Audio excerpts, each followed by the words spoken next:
ವೀಕ್ಷಕರೇ, ಹೇಗಿದ್ದೀರಿ? ಬೇಸಿಗೆ ಕಾಲ ಬಂದಿದೆ. ಮಕ್ಕಳಿಗೆ ರಜೆ ಅಂದರೆ ಮಜಾ. ಮಕ್ಕಳಿಗೆ ಮಜಾ, ಅಪ್ಪ ಅಮ್ಮಂದಿರಿಗೆ ಸಜಾ ಆಗೋದು ಬೇಡ. ಮಕ್ಕಳ ಮಜದಲ್ಲೂ ಸ್ವಲ್ಪ ಕಲಿಕೆ ಇದ್ದರೆ ಎಷ್ಟು ಚೆನ್ನಾಗಿರುತ್ತೆ. ತಾವು ದಯವಿಟ್ಟು ನಮ್ಮ ಕಾರ್ಯಕ್ರಮವನ್ನು ತಪ್ಪದೇ ನೋಡ್ತಾ ಇರಿ. ನಿಮ್ಮ ಮಕ್ಕಳಿಗೆ ಒಂದು ಜ್ಞಾನ ದೇಗುಲಕ್ಕೆ ಕರ್ಕೊಂಡು ಹೋಗ್ತೇವೆ. ಏನು ಜ್ಞಾನ ದೇಗುಲ, ಎಲ್ಲಿದೆ, ಯಾವ ರೀತಿ ಇದೆ, ಹೇಗಿದೆ, ನಾವು ಹೋಗ್ಬೋದಾ? 10 ಪ್ರಶ್ನೆಗಳು ಬರುತ್ತೆ ಮನಸ್ಸಲ್ಲಿ. ಚಿಂತೆ ಇಲ್ಲ. ವಿಶ್ವೇಶ್ವರಯ್ಯ ಮ್ಯೂಸಿಯಂ ಬೆಂಗಳೂರಲ್ಲಿ ಉಂಟು. 4 ಅಂತಸ್ತುಗಳಲ್ಲಿ ವಿಜ್ಞಾನಕ್ಕೆ ಸಂಬಂಧಪಟ್ಟಂಥ ಅನೇಕ ಪ್ರಾಯೋಗಿಕ ಅನುಕೂಲತೆಗಳು ಅಲ್ಲಿ ಇದೆ. ನಿಮ್ಮ ಮಕ್ಕಳು ಇಲ್ಲಿಗೆ ಬರಬಹುದು, ಪ್ರಯೋಗಗಳನ್ನು ಮಾಡಬಹುದು, ಕಲಿಯಬಹುದು, ಬೇರೆಯವರಿಗೂ ಕಲಿಸಬಹುದು. ಸೊಗಸಾದ ಸ್ಥಳ. ಈ ಸ್ಥಳಕ್ಕೆ ನಾವೆಲ್ಲ ಬಂದಿದ್ದೇವೆ, ಸಂಪೂರ್ಣ ತಂಡ ಬಂದಿದ್ದೇವೆ. ನಾವು ಬಂದು ಒಂದಷ್ಟು ಪ್ರಶ್ನೆಗಳನ್ನು, ಒಂದಷ್ಟು ಉತ್ತರಗಳನ್ನು, ಒಂದಷ್ಟು ಮಾಹಿತಿಯನ್ನು ನಾವೆಲ್ಲ ಸಂಗ್ರಹಿಸಿದ್ದೇವೆ. ಇವೆಲ್ಲ ಯಾಕೆ ಮಾಡಿದ್ದೇವೆ ಅಂತ ಹೇಳ್ತಂದರೆ, ನಿಮಗೆ ಈ ಕೇಂದ್ರಕ್ಕೆ ಬಂದು ಇಲ್ಲಿನ ಪ್ರಯೋಗಗಳನ್ನು ನೋಡೋದಕ್ಕೆ ಬೇಕಾದ ಕುತೂಹಲ ಬರಲಿ ಅನ್ನೋ ಕಾರಣಕ್ಕೆ. ಹಾಗಾಗಿ ಮ್ಯೂಸಿಯಂಗೆ ಬಂದಂಥ ವೀಕ್ಷಕರು ಯಾರಿದ್ದಾರೆ, ದೊಡ್ಡವರು ಮತ್ತು ಮಕ್ಕಳು, ಅವರಿಗೆ ಪ್ರಶ್ನೆಗಳನ್ನು ಕೇಳಿ ಉತ್ತರವನ್ನು ತಗೊಂಡು ಪುಸ್ತಕವನ್ನು ಕೊಡುವ ಉದ್ದೇಶ ನಮ್ಮದು. ಹಾಗಾಗಿ ಬನ್ನಿ, ನಮ್ಮ ಜೊತೆ ಜ್ಞಾನ ದೇಗುಲಕ್ಕೆ ಹೋಗೋಣ. ಬಹಳ ಸರಳವಾದ ಒಂದು ಪ್ರಶ್ನೆ ಕೇಳ್ತಾ ಇದ್ದೇನೆ. ಕರೆಂಟಲ್ಲಿ ಎಷ್ಟು ವಿಧ ಇದೆ ಅಂತ ಯಾರಿಗೆ ಗೊತ್ತೋ ಕೈ ಎತ್ತಿ, ಇಲ್ಲಿಗೆ ಬಂದು ಉತ್ತರ ಕೊಡ್ಬೋದು. ಬನ್ನಿ ಸರ್. ಮೊದಲು ತಮ್ಮ ಹೆಸರು, ಎಲ್ಲಿಂದ ಬಂದಿದ್ದೀರಿ ಹೇಳಿ. ನಿತಿನ್ ಕೆಪಿ, ನನ್ನ ಊರು ಚಿಕ್ಕಬಳ್ಳಾಪುರದಿಂದ. ಚಿಕ್ಕಬಳ್ಳಾಪುರ. ಹಾಂ ರೀ. ಎಷ್ಟು ಥರ ಕರೆಂಟ್ ಇದೆ ಸರ್? AC ಮತ್ತು DC. AC ಮತ್ತು DC ಅಂತ ಹೇಳ್ತಾ ಇದ್ದಾರೆ. AC ಅಂದರೆ ಏನು sir? Alternate current. Alternate current. DC ಅಂದರೆ ಡೈರೆಕ್ಟ್ ಕರೆಂಟ್. ಡೈರೆಕ್ಟ್ ಕರೆಂಟ್ಗೆ ಇನ್ನೊಂದು ಹೆಸರು ಏನು ಸರ್? ಗೊತ್ತಿಲ್ಲ. ಇನ್ನೊಂದು ಹೆಸರು DCಗೆ ಸ್ಟ್ಯಾಟಿಕ್ ಎಲೆಕ್ಟ್ರಿಸಿಟಿ ಅಂತ ನಾವು ಕರಿತೀವಿ. ಆದರೂ AC DC ಉತ್ತರ ಕೊಟ್ಟಿದ್ದೀರಿ, ಸರಿಯಾಗಿದೆ. ಪುಸ್ತಕ ಕೊಡ್ತಾ ಇದ್ದೇವೆ, ಸ್ವೀಕರಿಸಿ. ಒಂದು ಪುಸ್ತಕವನ್ನು ಕೊಡ್ತಾ ಇದ್ದೇವೆ, ದಯವಿಟ್ಟು ಸ್ವೀಕರಿಸಿ. ಧನ್ಯವಾದಗಳು. ಕೂತ್ಕೋಬೋದು.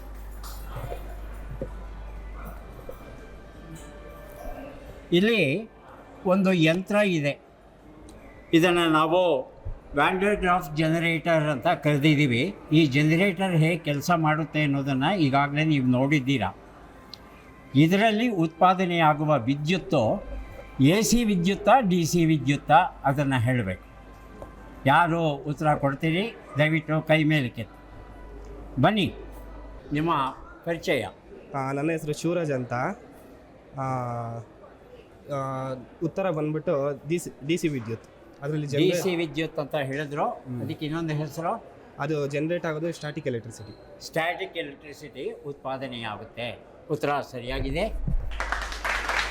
ಒಂದು ಪುಸ್ತಕ ಕೊಡ್ತಾ ಇದ್ದೇವೆ, ದಯವಿಟ್ಟು ತಮ್ಮ ಸ್ಥಳಕ್ಕೆ ಹೋಗಿ ಕೂತ್ಕೋಬಹುದು. ರಾಬರ್ಟ್ ಜೆಮಿಸನ್ ವ್ಯಾನ್ ಡರ್ ಗ್ರಾಫ್ ಅಂತಕ್ಕಂಥ ಒಬ್ಬ ವ್ಯಕ್ತಿ 1929ರಲ್ಲಿ ಪ್ರಿನ್ಸ್ಟನ್ ವಿಶ್ವವಿದ್ಯಾನಿಲಯದಲ್ಲಿ ಕೆಲಸ ಮಾಡ್ತಾಯಿದ್ದ. ಅವನು ಈ DC ಕರೆಂಟ್ ಅಥವಾ ನಾವು ಏನನ್ನು ಸ್ಟ್ಯಾಟಿಕ್ ಎಲೆಕ್ಟ್ರಿಸಿಟಿ ಅಂತ ಹೇಳ್ತೇವೆ ಅದರ ಬಗ್ಗೆ ಸಂಶೋಧನೆ ನಡೆಸ್ತಾ ಇದ್ದ. ಆ ಸ್ಟ್ಯಾಟಿಕ್ ಎಲೆಕ್ಟ್ರಿಸಿಟಿ ಜನರೇಟರ್ ತಯಾರು ಮಾಡ್ದ ಅವನು. ಅದು ಎಷ್ಟಪ್ಪ ಬರ್ತಾಯಿತ್ತು ಅಂದರೆ 80,000 ವೋಲ್ಟಷ್ಟು ಶಕ್ತಿ ಬರ್ತಾಯಿತ್ತಂತೆ ಅವನು ಪ್ರಿನ್ಸ್ಟನ್ನಲ್ಲಿ ಕಂಡು ಹಿಡಿದಂಥ ಜನರೇಟರಲ್ಲಿ. ಆ ನಂತರ ಆತ ಏನು ಮಾಡ್ತಾನೆ, ಮಸಾಚೂಸೆಟ್ಸ್ ವಿಶ್ವವಿದ್ಯಾನಿಲಯಕ್ಕೆ ಬರ್ತಾನೆ 1933ರಲ್ಲಿ. ಆಗ ಅವನು ಈ ಒಂದು ವ್ಯಾಂಡರ್ಗಾಫ್ ಜನರೇಟರಿಂದ 10 ಲಕ್ಷ ವೋಲ್ಟಷ್ಟು ವಿದ್ಯುತ್ತನ್ನು ಆತ ಉತ್ಪಾದನೆ ಮಾಡ್ತಾನಂತೆ. ಇಷ್ಟೊಂದು ವಿದ್ಯುತ್ತು ಯಾಕಪ್ಪ ಬೇಕು ನಮಗೆ ಅಂತ ಕೇಳ್ತಂದರೆ, ಈ ಪರಮಾಣುವಿನ ಒಳಗೆ, ಆಟಮ್ ಒಳಗೆ ಏನಿದೆ, ಸಬ್ ಅಟಾಮಿಕ್ ಪಾರ್ಟಿಕಲ್ ಅಂತ ಹೇಳ್ತೇವೆ ಇಂಗ್ಲೀಷಲ್ಲಿ, ಕನ್ನಡದಲ್ಲಿ ಉಪಕಣಗಳು ಅಂತ ಹೇಳ್ತೇವೆ. ಅವುಗಳ ಬಗ್ಗೆ ಅಧ್ಯಯನ ಮಾಡೋದಕ್ಕೆ ಎಷ್ಟು ಶಕ್ತಿ ಬೇಕಾಗುತ್ತೆ. ಈ ಒಂದು ಕೆಲಸವನ್ನು ಮಾಡಿದ್ದು ಈ ರಾಬರ್ಟ್ ಜೆವಿಸನ್ ವ್ಯಾಂಡರ್ ಗ್ರಾಫ್ ಅಂತಕ್ಕಂಥ ವಿದ್ಯಾರ್ಥಿ. ಆತನ ಜನರೇಟರ್ ಹೇಗಿದೆ, ಹೇಗೆ ಕೆಲಸ ಮಾಡುತ್ತೆ ಎನ್ನುವ ಒಂದು ಪುಟ್ಟ ಮಾದರಿಯನ್ನು ಈಗ ನಾವು ನೋಡಿದ್ವಿ.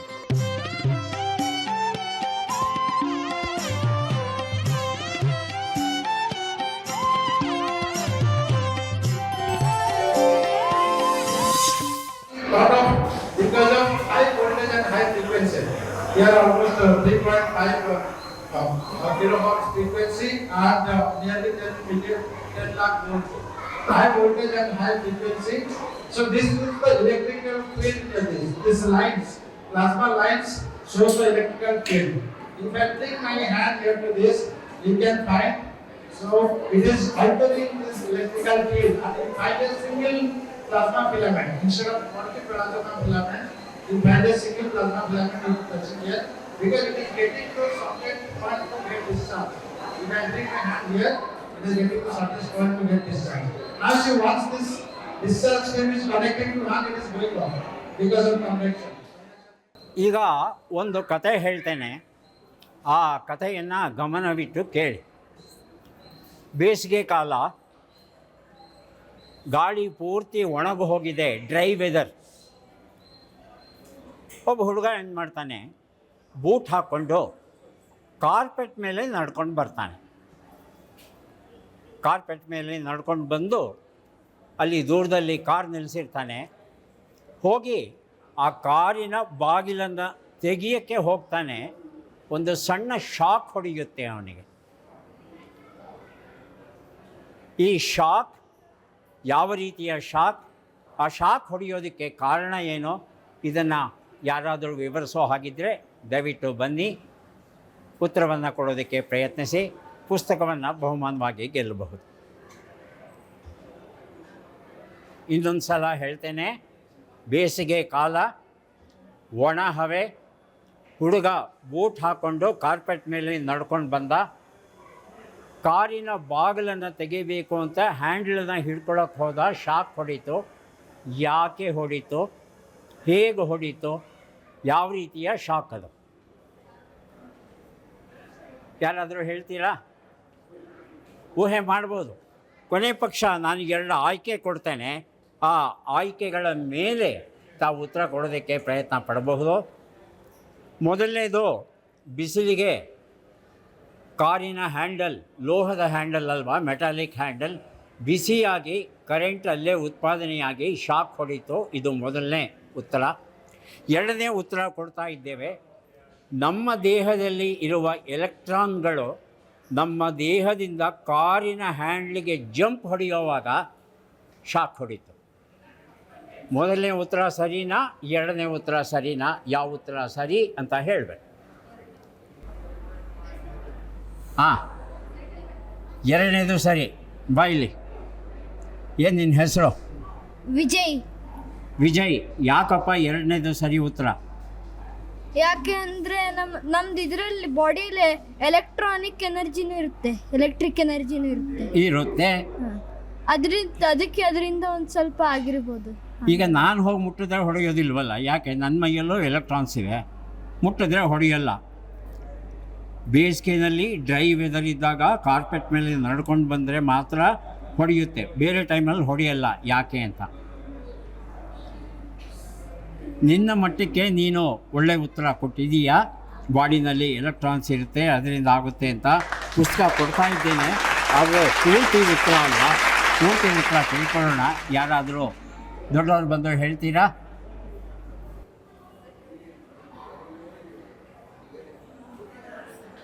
ಹೋಗಿ ಕೂತ್ಕೊಳ್ಳೋ. ಯಾರೂ ಉತ್ತರ ಕೊಡೋದಕ್ಕೆ ಪ್ರಯತ್ನಿಸ್ತಾ ಇಲ್ಲ. ಬಹಳ ಸರಳವಾದ ವಿವರಣೆ. ಬೂಟ್ ಹಾಕ್ಕೊಂಡು ಕಾರ್ಪೆಟ್ ಮೇಲೆ ನಡೆಯುವಾಗ ನಿಮ್ಮ ಬೂಟಿಗೂ ಕಾರ್ಪೆಟ್ಗೂ ಫ್ರಿಕ್ಷನ್, ಘರ್ಷಣೆ ಆಗುತ್ತೆ. ಆ ಘರ್ಷಣೆ ಆದಾಗ ಕಾರ್ಪೆಟ್ಟಲ್ಲಿ ಇರುವಂಥ ಎಲೆಕ್ಟ್ರಾನ್ಗಳು ಜಿಗಿದು ನಮ್ಮ ದೇಹದಲ್ಲಿ ಸೇರಿಕೊಳ್ಳುತ್ತವೆ. ನಮ್ಮ ದೇಹದಿಂದ ಹೊರಗಡೆ ಹೋಗಬೇಕು ಅಂದರೆ ಬೂಟ್ ಹಾಕ್ಕೊಂಡ್ಬಿಟ್ಟಿದ್ದೀವಿ. ಬೂಟ್ ಹಾಕ್ಕೊಂಡಿರೋದ್ರಿಂದ ಆ ಬೂಟನ್ನು ದಾಟಿ ಕರೆಂಟು ಹೊರಗಡೆ ಹೋಗಲಿಕ್ಕೆ ಸಾಧ್ಯ ಇಲ್ಲ. ಹಾಗೆ ನಾವು ಕಾರ್ ಹತ್ತಿರ ಬಂದಿದ್ದೇವೆ. ಕಾರ್ ಹತ್ತಿರ ಬಂದರೂ ಅದರ ಬಾಗಿಲನ್ನು ಮುಟ್ಟಕ್ಕೆ ಹೋದಾಗ ನಮ್ಮ ಇಡೀ ಮೈ ಮೇಲೆ ಇದ್ದಂಥ ಅಷ್ಟೂ ಎಲೆಕ್ಟ್ರಾನ್ಗಳು ಏನು ಮಾಡುತ್ತೆ, ಲೋಹ ಸಿಕ್ತಲ್ಲ, ಮೆಟಲ್ ಸಿಕ್ತಲ್ಲ, ಮೆಟಲಲ್ಲಿ ವಿದ್ಯುತ್ ಬಹಳ ಸುಲಭವಾಗಿ ಹರಿಯುತ್ತಲ್ಲ, ಹಾಗಾಗಿ ನಮ್ಮ ಮೈಯಲ್ಲಿ ಇರುವಂಥ ಎಲೆಕ್ಟ್ರಾನ್ಸ್ಗಳೆಲ್ಲ ಜಂಪ್ ಮಾಡುತ್ತೆ. ಯಾವುದಕ್ಕೆ? ಹ್ಯಾಂಡ್ಲಿಗೆ. ಹಾಗೆ ಜಂಪ್ ಮಾಡೋವಾಗ ನಮಗೆ ಒಂದು ಸಣ್ಣ ಸ್ವರೂಪದ ಶಾಕ್ ಹೊಡೆದಾಗೆ, ಇದನ್ನು ಝ್ಯಾಪ್ ಅಂತೀವಿ, ಆ ಝ್ಯಾಪ್ ಶಾಕ್ನ ಹೊಡೆದಂಗೆ ಆಗುತ್ತೆ. ಹಾಗಾಗಿ ನಾವು ಏನು ಮಾಡಬೇಕು ಅಂತ ಹೇಳ್ತಂದರೆ, ಹೀಗೆಲ್ಲ ನಡ್ಕೊಂಬಂತಂಥ ಡ್ರೈವ್ ಇದರಲ್ಲಿ ನೇರವಾಗಿ ಹೋಗಿ ಕಾರನ್ನು ಮುಡ್ತಾ ಇರೋದು ಬಹಳ ಒಳ್ಳೆಯದು. ಬೇರೆ ಯಾರಾದರೂ ಬಾಗಿಲು ತೆಗೆದು ಒಳಗೆ ಹೋದರೆ ಸಾಕಾಗುತ್ತೆ, ಅಥವಾ ಬೇರೆ ಇನ್ಯಾವುದಾದ್ರೂ ಲೋಹದ ಮೂಲಕ ಅದನ್ನು ಹರಿಸೋದಕ್ಕೆ ಪ್ರಯತ್ನ ಪಡಬೇಕಾಗುತ್ತೆ. ಈಗ ಇನ್ನೊಂದು ಪ್ರಶ್ನೆ ಕೇಳ್ತಾ ಇದ್ದೇನೆ, ಯಾರಾದರೂ ಉತ್ತರ ಕೊಡ್ತೀರಾ ನೋಡಿ. ಕಾರ್ಪೆಟಲ್ಲಿ ಇರ್ತಕ್ಕಂಥ ಎಲೆಕ್ಟ್ರಾನ್ಗಳು ಫ್ರಿಕ್ಷನ್ ಕಾರಣ ನಮ್ಮ ದೇಹಕ್ಕೆ ಬರುತ್ತೆ. ಕಾರಿನ ಹ್ಯಾಂಡ್ಲನ್ನು ಮುಟ್ಟಿದಾಗ ಅದು ಜಂಪ್ ಆಗುತ್ತೆ, ಝ್ಯಾಪ್ ಕರೆಂಟ್ ಹೊಡೆಯುತ್ತೆ ಅಂತ ಗೊತ್ತಾಯಿತು ನಮಗೆ. ಇದು ಸಮ್ಮರಲ್ಲಿ ಜಾಸ್ತಿನಾ, ರೈನಿ ಸೀಸಲ್ಲಿ ಜಾಸ್ತಿನಾ ಹೇಳಬೇಕು? ಶಾಕ್ ಹೊಡೆಯೋದು, ಕೂತ್ಕೊಳ್ಳಿ. ಶಾಕ್ ಹೊಡೆಯೋದು ಸಮ್ಮರಲ್ಲಿ ಜಾಸ್ತಿನಾ, ರೈನಿ ಸೀಸಲ್ಲಿ ಜಾಸ್ತಿನಾ, ಮಳೆ ಬಂದಾಗಲ? ರೀಸನ್ ಕೊಡಬೇಕು ಅದಕ್ಕೆ. ಯಾವುದೋ ಒಂದು ಹೇಳಿಬಿಟ್ರೆ ಅಲ್ಲ, ಅದಕ್ಕೆ ಉತ್ತರನೂ ಸಹ ಕೊಡಬೇಕು. ಯಾರು ಕೊಡ್ತೀರಿ?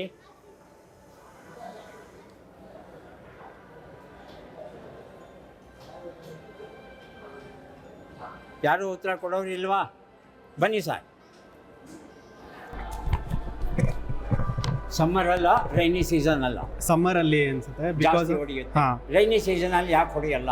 ಬಿಕಾಸ್ ಸಮ್ಮರಲ್ಲಿ ಎಲೆಕ್ಟ್ರೋಸ್ಟಾಟಿಕ್ ಫೋರ್ಸ್ ಜಾಸ್ತಿ ಇರೋದ್ರಿಂದ ಅದರಲ್ಲಿ ಎಲೆಕ್ಟ್ರಾನ್ಸ್ಗಳು ನಮ್ಮ ಬಾಡಿಯಲ್ಲಿ ಬೇಗ ಅಟ್ರಾಕ್ಟ್ ಆಗುತ್ತೆ. ಅದನ್ನ ಬೇರೆಯವ್ರಿಂದ ಮುಟ್ಟೋದ್ರಲ್ಲಿ ಎಲೆಕ್ಟ್ರಿಕ್ ಕರೆಂಟ್ ಪಾಸ್ ಆಗುತ್ತೆ. ರೈನಿ ಸೀಸನಲ್ಲಿ ಯಾಕೆ ಆಗಲ್ಲ? ರೈನಿ ಸೀಸನ್ಸ್ ಅಲ್ಲಿ ಆ ಎಲೆಕ್ಟ್ರಾನ್ ಮಟ್ಟ ಕಡಿಮೆ ಇರುತ್ತೆ ಅನ್ಸುತ್ತೆ. ಯಾಕೆ ಕಡಿಮೆ ಇರುತ್ತೆ? ರೈನಿ ಸೀಸನ್ ಅಲ್ಲಿ ಹ್ಯೂಮಿಡಿಟಿ ಇರೋದ್ರಿಂದ, ಅಥವಾ ಹ್ಯೂಮಿಡಿಟಿ ಇರಲಿ ಬಿಡಿ, ಅದಕ್ಕೂ ಇದಕ್ಕೂ ಏನು ಸಂಬಂಧ? ರೈನಿ ಸೀಸನ್ ಅಲ್ಲಿ because of cloud attracts more electrons ಅನ್ಸುತ್ತೆ. ಕ್ಲೌಡ್ ಬಗ್ಗೆ ಹೋಗಿಲ್ಲ, ನಾವು ನಮ್ಮ ಬಾಡಿ ಲೆವೆಲ್ ಅಲ್ಲಿ ಮಾತಾಡ್ತಾ ಇದ್ದೀವಿ. ಡೋಂಟ್ ನೋ, ಅಷ್ಟು ಗೊತ್ತಿಲ್ಲ ಅದ್ರ ಇಲ್ಲ, ಬಹಳ simple. Already you have given answer. Okay, explain ಮಾಡಬೇಕಷ್ಟೇ ಅದನ್ನ. ಸೊ ವಾಟರ್ ರೈನಿ ಸೀಸನ್ ಅಲ್ಲಿ ಇರೋದ್ರಿಂದ ವಾಟರ್ ಅಟ್ರಾಕ್ಟ್ ಮಾಡಿ ಎಲೆಕ್ಟ್ರಾನ್ಸ್ ನ ನಮ್ಮ ಬಾಡಿಯಲ್ಲಿ. Water droplets. Okay, fine droplets ಮಳೆ ಬಂದಾಗ, ಓಕೆ, ಅಥವಾ ಚಳಿಗಾಲ ಸರ್, ಸಣ್ಣ ಡ್ರಾಪ್ಲೆಟ್ಸ್ಗಳು they will be floating in that around you. Okay sir. ಅವಾಗ ಏನಾಗುತ್ತೆ, ನಿಮ್ಮ ಬಾಡಿ ಮೇಲೆ ಎಲೆಕ್ಟ್ರಾನ್ಸ್ಗಳನ್ನೆಲ್ಲ ಹೀರ್ಕೊಳ್ಳುತ್ತೆ ಬಾಡಿ. ಹಾಗಾಗಿ ನಿಮ್ಮ ಬಾಡಿ ಮೇಲೆ ಎಷ್ಟು ಎಲೆಕ್ಟ್ರಾನ್ಸ್ ಇವೆ? ಕಡಿಮೆ, ಭಾಳ ಕಡಿಮೆ. ಹಾಗಾಗಿ ಮುಟ್ಟಿದಾಗ ಕಾರಿಗೆ ನಿಮಗೆ ಶಾಕ್ ಹೊಡೆಯೋದಿಲ್ಲ. ಆದರೆ ಸಮ್ಮರಲ್ಲಿ ಬೇರೆ ದಾರಿನೇ ಇಲ್ಲ ಎಲೆಕ್ಟ್ರಾನ್ಸ್ಗೆ, ನಿಮ್ಮ ಬಾಡಿಯಲ್ಲೇ ಇರಬೇಕು. ಕಾರಿಗೆ ಮುಟ್ಟಿದಾಗ ಜಂಪ್ ಹೊಡೆಯುತ್ತೆ, ಶಾಕು ಕೊಡುತ್ತೆ ಅಲ್ವಾ? ಆನ್ಸರ್ ಸರಿಯಾಗಿದೆ. ದಯವಿಟ್ಟು ಪುಸ್ತಕ ಸ್ವೀಕರಿಸಿ.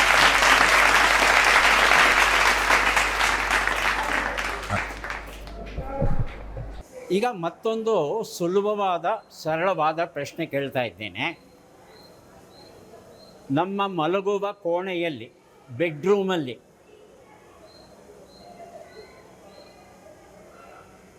ಮಿಂಚು ಮತ್ತು ಸಿಡಿಲು ಇವೆರಡನ್ನು ಉತ್ಪಾದನೆ ಮಾಡಬೇಕು.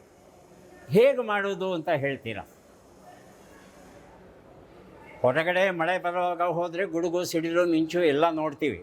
ಆದರೆ ನಮ್ಮ ಬೆಡ್ರೂಮಲ್ಲಿ ನಾವೆಲ್ಲರೂ ಒಟ್ಟಿಗೆ ಕೂತಿದ್ದಾಗ ಆ ಸಿಡಿಲು, ಮಿಂಚು ಹೇಗೆ ತೋರಿಸ್ತೀರಿ? ಮಕ್ಕಳು ಕೇಳ್ತಾರೆ, ತೋರಿಸ್ಬೇಕು ಅವ್ರಿಗೆ.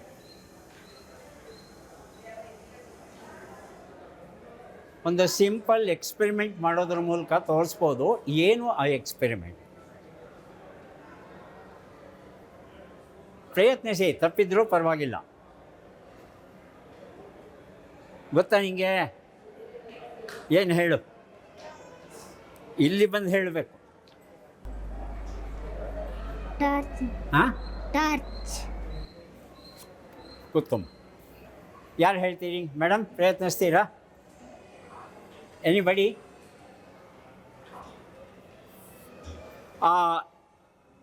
ಎಕ್ಸ್ಪೆರಿಮೆಂಟ್ ಒಂದು ಹೇಳ್ತೇನೆ ನೋಡಿ, ಹೇಳಲಿಕ್ಕಾಗುತ್ತಾ ಅಂತ ಹೇಳಿ.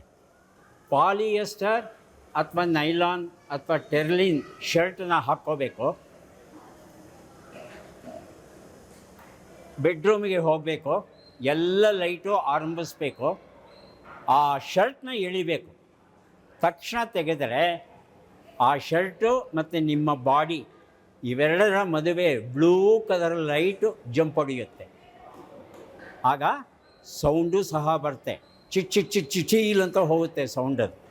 ಇದು ಯಾಕೆ ಬರುತ್ತೆ ಅಂತ ಹೇಳಿದ್ರೆ ಪುಸ್ತಕ ಸಿಗುತ್ತೆ. ನೈಲಾನ್, ಟೆರ್ಲಿನ್, ಇಲ್ಲಿ ಬನ್ನಿ.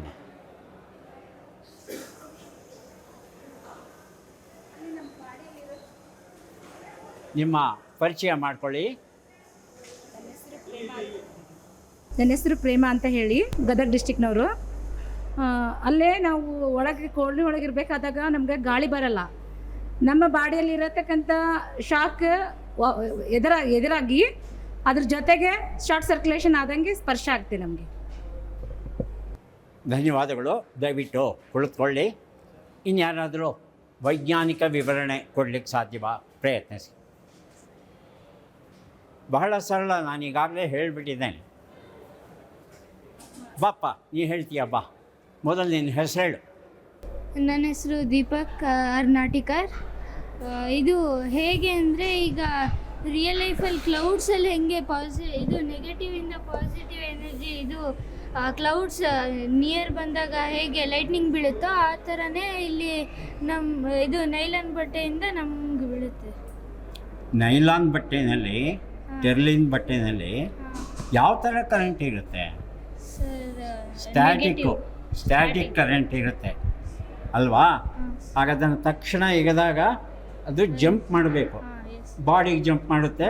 ಕರೆಕ್ಟಾದ ಡಿಸ್ಟೆನ್ಸ್ ಬಂದಾಗ ಸ್ಪಾರ್ಕ್ ಬರುತ್ತೆ. ಯಾವ ಕಲರ್ ಇರುತ್ತೆ ಸ್ಪಾರ್ಕು? ಬ್ಲೂ ಕಲರ್ ಇರುತ್ತೆ ಸ್ಪಾರ್ಕು ಅಲ್ವಾ? ಕೈಗೆ ಶಾಕ್ ಹೊಡೆಯುತ್ತಾ? ನೋವಾಗುತ್ತಾ? ಸರ್ ಸ್ವಲ್ಪ ಆಗುತ್ತೆ. ಕಾರಲ್ಲಿ ಸ್ವಲ್ಪ ಹೊಡೆಯುತ್ತೆ, ಆದರೆ ಶರ್ಟ್ ತೆಗೆದಾಗ ಅಂಥ ತೊಂದರೆ ಏನೂ ಆಗೋದಿಲ್ಲ. ಉತ್ತರ ಚೆನ್ನಾಗಿ ಕೊಟ್ಟಿದೆಯಾ? ಪುಸ್ತಕ ಕೊಡ್ತಾ ಇದ್ದೀನಿ, ಬನ್ನಿ.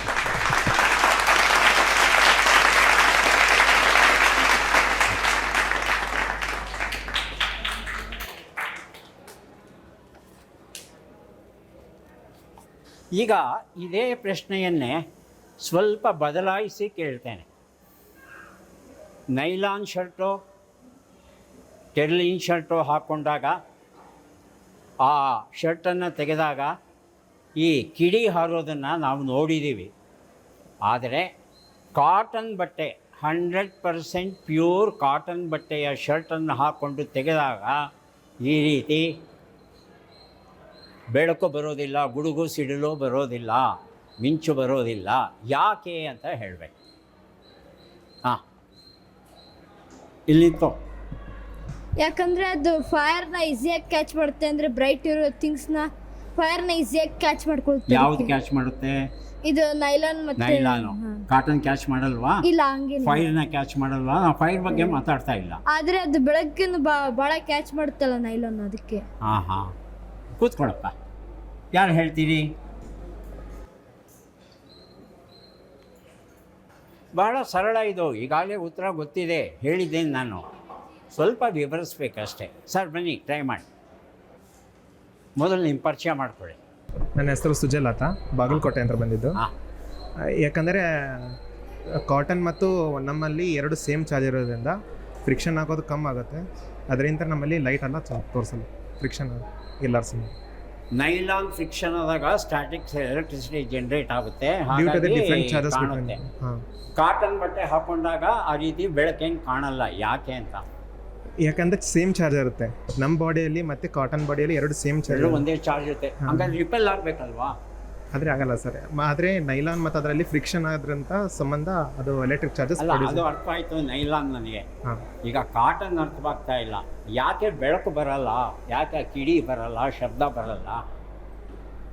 ಸೇಮ್ ಚಾರ್ಜ್ ಇರೋದೇನಂದ್ರೆ ಬರಲ್ಲ, ರಿಪಲ್ ಸೇಮ್ ಚಾರ್ಜ್ ಆದರೆ ರಿಪೆಲ್ ಆಗಬೇಕು.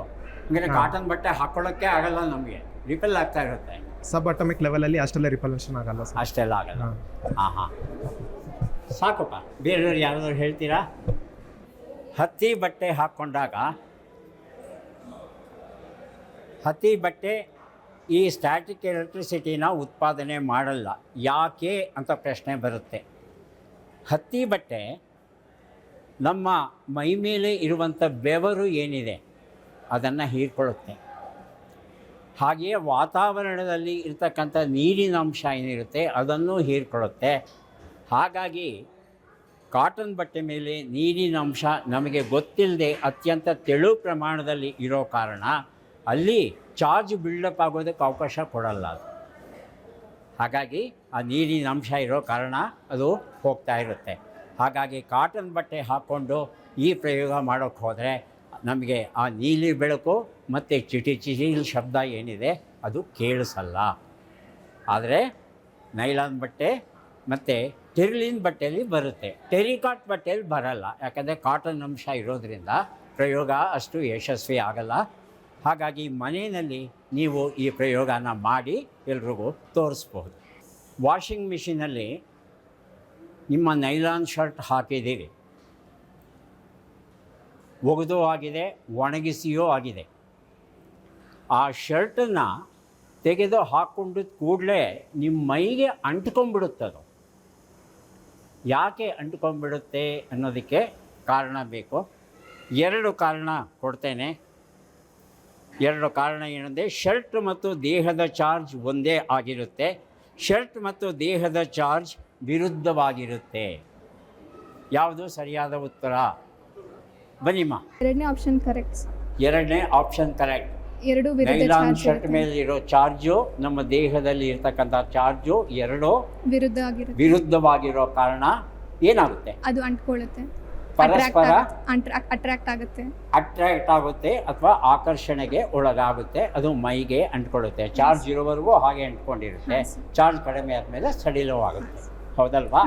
ಉತ್ತರ ಸರಿಯಾಗಿದೆ. ದಯವಿಟ್ಟು ಪುಸ್ತಕವನ್ನು ಸ್ವೀಕರಿಸಿ. ಈಗಾಗಲೇ ಅಲ್ಲಿ ಟೆಲಿವಿಷನ್ನಲ್ಲಿ ತಾವು ನೋಡಿದ್ದೀರಾ. ಬಾಚಣಿಗೆ ತಗೊಳ್ಳಿ, ಬಾಚಿ ಸಣ್ಣ ಸಣ್ಣ ಕಾಗದ ತುಂಡುಗಳಿಗೆ ಹಿಡಿದ್ರೆ ಆ ಕಾಗದ ತುಂಡುಗಳೆಲ್ಲ ಅಂಟ್ಕೊಳ್ಳುತ್ತೆ ಬಾಚಣಿಗೆಗೆ, ಅಲ್ವಾ?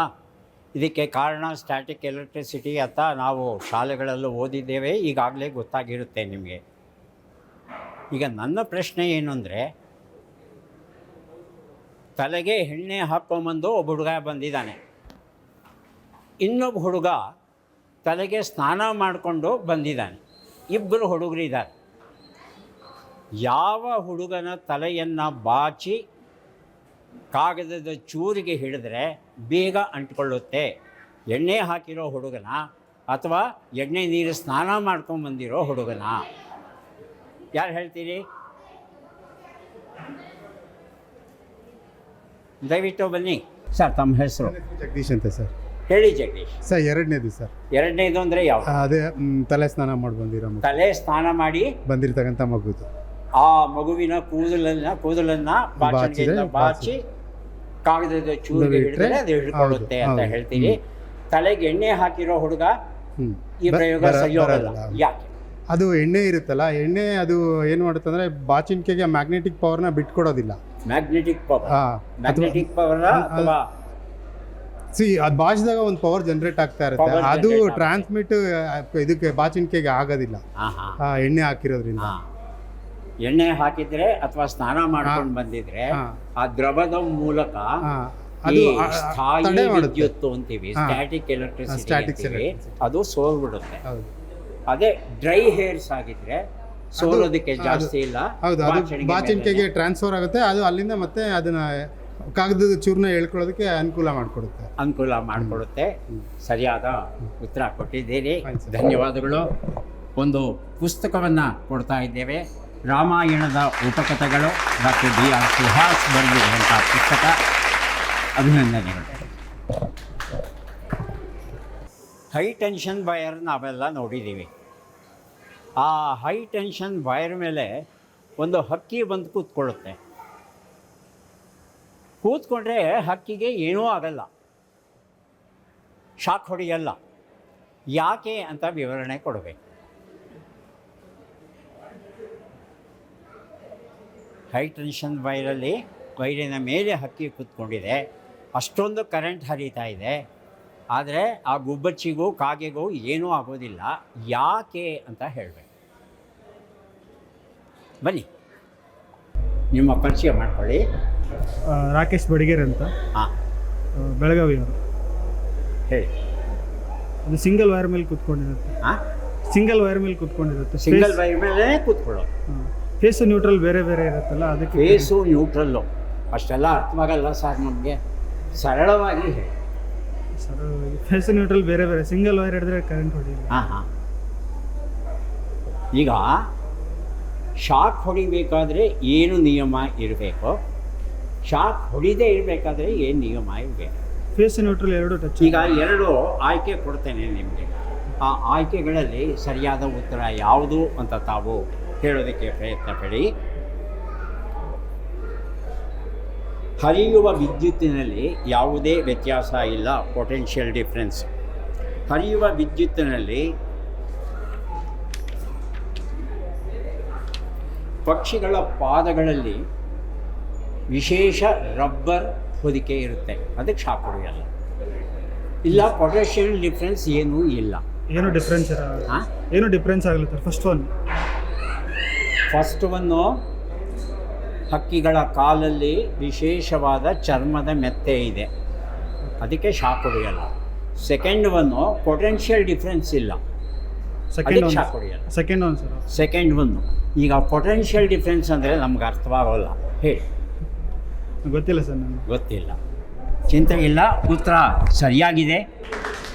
ಇಸ್ರೇಲ್ ಕೆಣಕಿ ಗೆದ್ದವರಿಂದ ಈ ಪುಸ್ತಕ ಕೊಡ್ತಾ ಇದ್ದೇವೆ, ಸ್ವೀಕರಿಸಿ.